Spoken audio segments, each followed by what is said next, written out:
ময়মনসিংহ বাংলাদেশের ৮ম বিভাগ। ময়মনসিংহকে বলা হয় city of art and culture. Mymensingh শহর তার উত্তর বরাবর প্রবাহিত পুরাতন ব্রহ্মপুত্র নদ দ্বারা পরিষ্কারভাবে চিহ্নিত।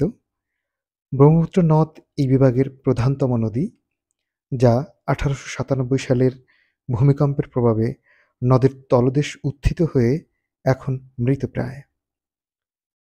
ময়মনসিংহ জেলার নামকরণ নিয়ে ইতিহাসবিদদের মাঝে ভিন্নমত প্রচলিত আছে। ব্রিটিশ আমলে জেলার পত্তনকালে ময়মনসিংহ অঞ্চলের সমৃদ্ধ জমিদারগণ সরকারের কাছে জেলার নাম ময়মনসিংহ রাখার প্রস্তাব করলে সরকার তা গ্রহণ করেন। আবার অনেকে মনে করেন ময়মনসিংহ নামকরণ করা হয় সম্রাট আকবরের প্রধান সেনাপতি মানসিংহের নাম অনুসারে। প্রচলিত আছে যে তুর্কি ইসলাম প্রচারক শাহ সুলতান রুমি তার এক শিষ্য মোমেন শাহকে এই অঞ্চলে ইসলাম প্রচারের দায়িত্ব দেন। তার নাম অনুসারে প্রথমে মোমেন শাহী, পরবর্তীতে ময়মনসিংহ নামকরণ হয়ে থাকতে পারে। ১লা মে ১৭৮৭ খ্রিস্টাব্দে ময়মনসিংহ জেলা গঠিত হয়। ৮ এপ্রিল ১৮৬৯ খ্রিস্টাব্দে ময়মনসিংহ পৌরসভা গঠিত হয়, যার নাম ছিল নাসিরাবাদ মিউনিসিপ্যালিটি। বঙ্গদেশে এটিই ছিল প্রথম এবং উপমহাদেশে এটি ছিল দ্বিতীয় পৌরসভা। ইতিহাস ও ঐতিহ্যে সমৃদ্ধ ময়মনসিংহে রয়েছে অনেক দর্শনীয় স্থান এবং ঐতিহাসিক স্থাপনা। আজকের ভিডিওতে আমরা আপনাদেরকে দেখাবো সেসব স্থাপনাসমূহ। প্রথমেই শশী লজ।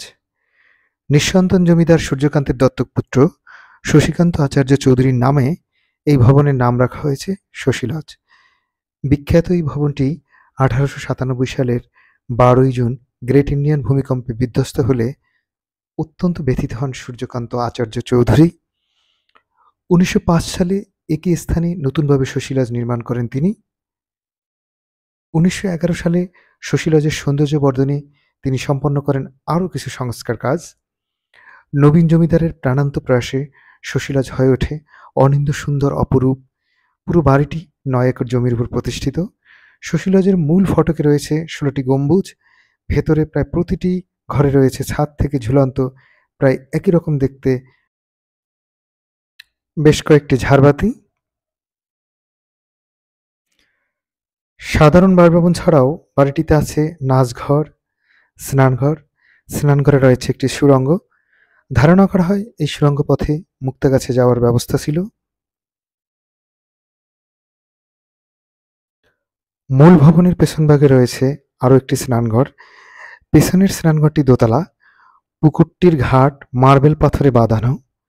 শশী লজের মূল ভবনের সামনে রয়েছে বাগান। সেই বাগানের মাঝখানে আছে শ্বেত পাথরের ফোয়ারা। Number ২, Alexander castle. ১৭৮৭ খ্রিস্টাব্দে স্থাপিত ময়মনসিংহ জেলার প্রতিষ্ঠা শতবার্ষিকী উদযাপন উপলক্ষে মহারাজা সুকান্ত সূর্যকান্ত আচার্য চৌধুরী এই প্রাসাদটি নির্মাণ করেছিলেন। ভবন নির্মাণে লৌহের ব্যবহারের কারণে এটি জনসাধারণে লোহার কুঠি নামেও পরিচিত ছিল।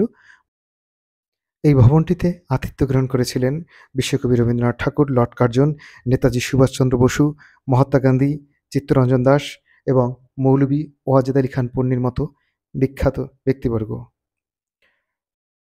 বর্তমানে ভবনটি শিক্ষক প্রশিক্ষণ কেন্দ্রের গ্রন্থাগার হিসেবে ব্যবহৃত হচ্ছে।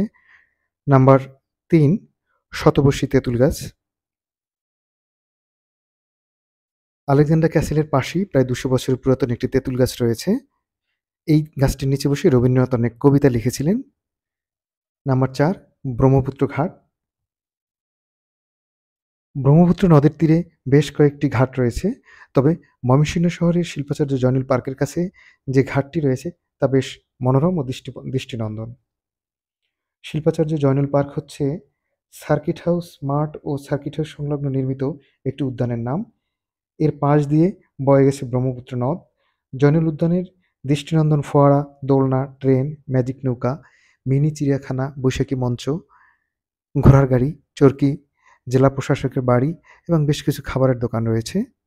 এখান থেকে বেশ সহজেই নৌকা বা ট্রলার বা স্পিডবোট ভাড়া করে ময়নাদ্বীপে যাওয়া যায়। অনেক পর্যটক এই বোটঘাটটি থেকে বোট ভাড়া করে ময়নাদ্বীপে যান।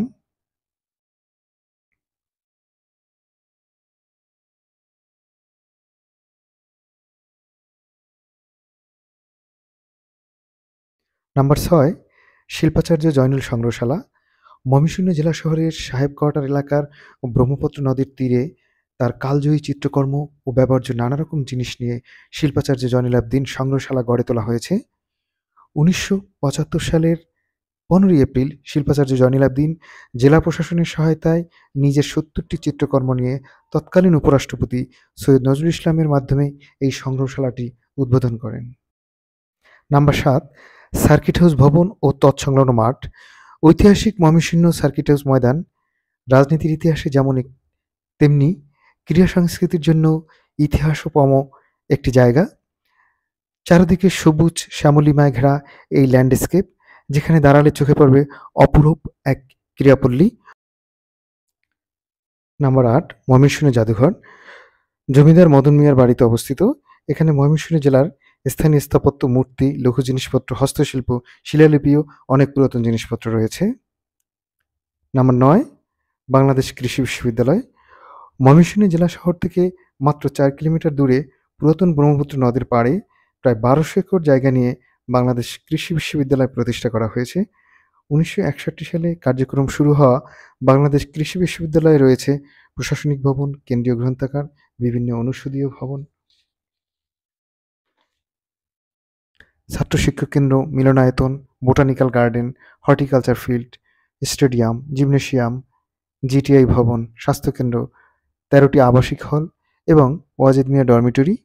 এছাড়াও বাংলাদেশ কৃষি বিশ্ববিদ্যালয়ে আছে ফুলের বাগান, আম, লিচুর বাগান, সবুজ মাঠ, লেক, ফিশ মিউজিয়াম, কৃষি মিউজিয়াম, সেন্ট্রাল মসজিদ, বিভিন্ন ফসলের ক্ষেত, মাছের চাষের পুকুর, গবাদি পশুর খামার, নান্দনিক সড়ক এবং বিভিন্ন দর্শনীয় ভাস্কর্য।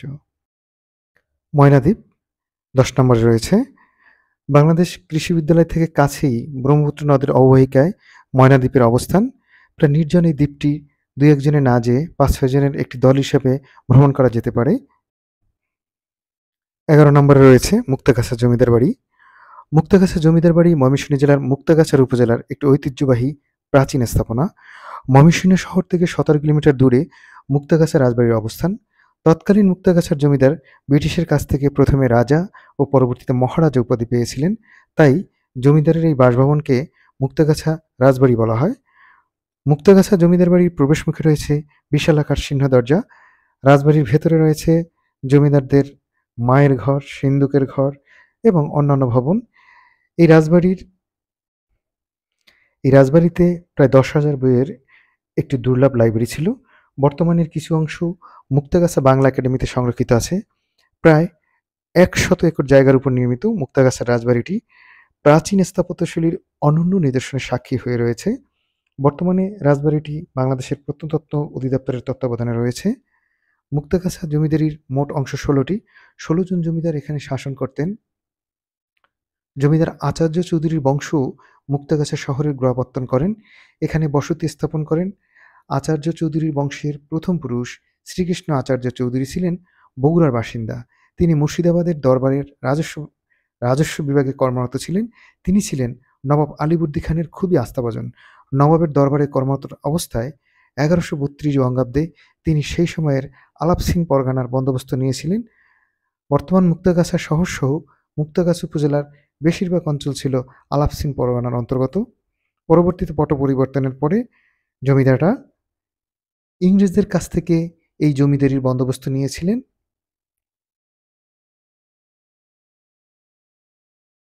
এই জমিদারের বংশধারাই ময়মনসিংহ শহরে শশী-লজ প্রতিষ্ঠা করেছেন।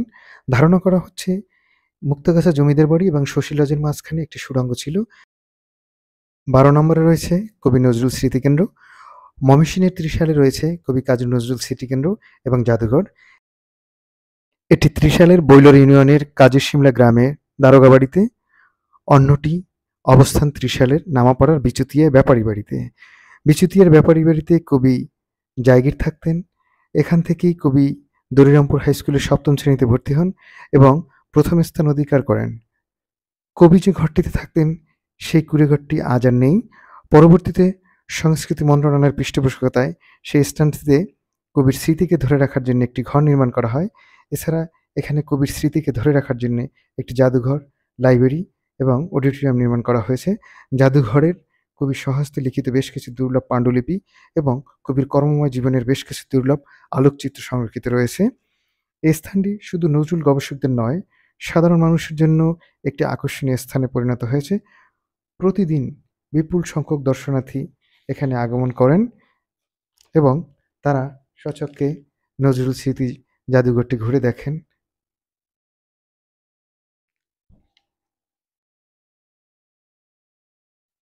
৩০ সালের সংস্কৃতি চর্চার কেন্দ্র হিসেবে আজও এই নজরুল স্মৃতি কেন্দ্রটি ব্যবহৃত হয়ে আসছে।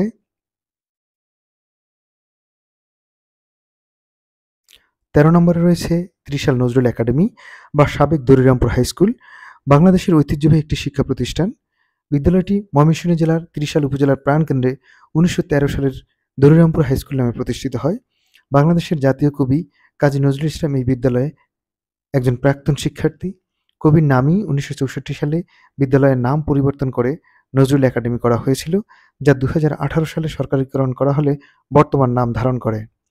কাজী নজরুল তার জীবনের প্রায় ২ বছর কাটিয়েছেন ময়মনসিংহের ত্রিশাল উপজেলায়। তিনি ৭ম ও ৮ম শ্রেণীতে লেখাপড়া করেছিলেন এই বিদ্যালয়ে, তবে ৮ম শ্রেণীতে ফাইনাল পরীক্ষার অংশ নেননি তিনি। নাম্বার ১৪, জাতীয় কবি কাজী নজরুল বিশ্ববিদ্যালয়, বাংলাদেশের একটি সরকারি বিশ্ববিদ্যালয়। এটি JKKNIU বা নজরুল বিশ্ববিদ্যালয় নামে পরিচিত। ময়মনসিংহের ত্রিশালে নামাপাড়ার বটতলায় স্থাপিত হয়েছে বিশ্ববিদ্যালয়টি ২০০৬ সালে। বর্তমানে বিশ্ববিদ্যালয়টিতে প্রায় ৮,০০০ শিক্ষার্থী অধ্যয়ন করছে। কবি কাজী নজরুল ইসলাম ছোটবেলায় এই বটতলায় বসে বাঁশি বাজাতেন। তারই স্মৃতি বিজড়িত এই বটতলাতে বিশ্ববিদ্যালয়টি স্থাপন করা হয়েছে। ১৫ নম্বরে রয়েছে চেচুয়া বিল, ৩০ সালে অবস্থিত। বর্ষায় আদিগন্ত জল টইটুম্বুর আর শীতে বিস্তীর্ণ এলাকা জুড়ে সবুজ ধান ক্ষেত এই চেচুয়া বিল। এখানকার প্রাকৃতিক সৌন্দর্য এবং নিরিবিলি পরিবেশ সবাইকে মুগ্ধ করবে। তবে জায়গাটি বর্ষাকালে ভ্রমণের জন্য বেশি উপযোগী। চেচুয়া বিলের প্রকৃত সৌন্দর্য উপভোগ করতে চাইলে যারা পর্যটক তারা বর্ষাকালে আসবেন। ১৬ নম্বরে রয়েছে ময়মনসিংহের হালুয়াঘাটের গারো পাহাড়। ভিডিওটি ভালো লেগে থাকলে লাইক, কমেন্ট, শেয়ার এবং চ্যানেলটি সাবস্ক্রাইব করে পাশে থাকবেন। আসসালামু আলাইকুম।